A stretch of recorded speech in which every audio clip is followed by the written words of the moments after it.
আমি যেহেতু নতুন ইউজার, ছোট আইডির মালিক, আমি আশা করি যে একদিন আমিও বড় আইডির মালিক হব এবং আমার অনেক ফলোয়ার্স হবে। আমার একদিন ফ্যান ফলোয়ার্স অনেক হবে, আমাকে চিনবে, সবাই জানবে, এটা আমি আশা রাখি। এবং যেহেতু কম বেশি ডেলি আমার 50, 60, 100টা ফলোয়ার্স আসতেছে, আমি এইটুক জায়গা ভরসা করতে পারি একদিন আমার ভালো কিছু করা সম্ভব।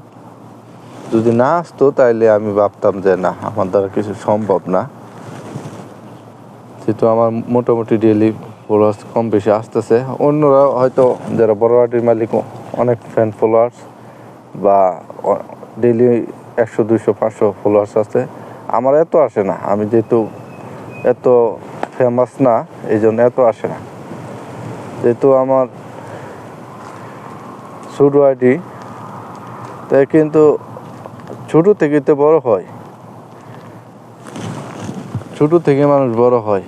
আজ আমি হয়তো ছোটো, 6 মাস 1 বছর পরে যদি আমি এই দ্বারা পরিশ্রম করে যেতে পারি, শ্রম এবং মেধা দিতে পারি, একটা সময় আমি একটা ভালো স্থানে যাব, যেটা বাস্তব কথা।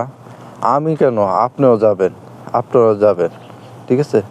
তো লেগে থাকতে হবে, লেগে থাকতে হইব।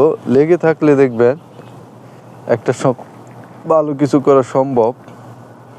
আর যদি হাল ছেড়ে দেন, হতাশাগ্রস্ত হন, তাহলে সম্ভব না, হাল ছাড়া যাবে না, ঠিক আছে? হাল ছেড়লে আপনি এখানেই থেমে গেলেন, তাহলে আর কিছু সম্ভব না। আপনি নিয়মিত ভিডিও আপলোড করেন এবং আপনি নিয়মিত কন্টেন্ট তৈরি করেন, আপনার কন্টেন্টের মানজন ভালো হয়।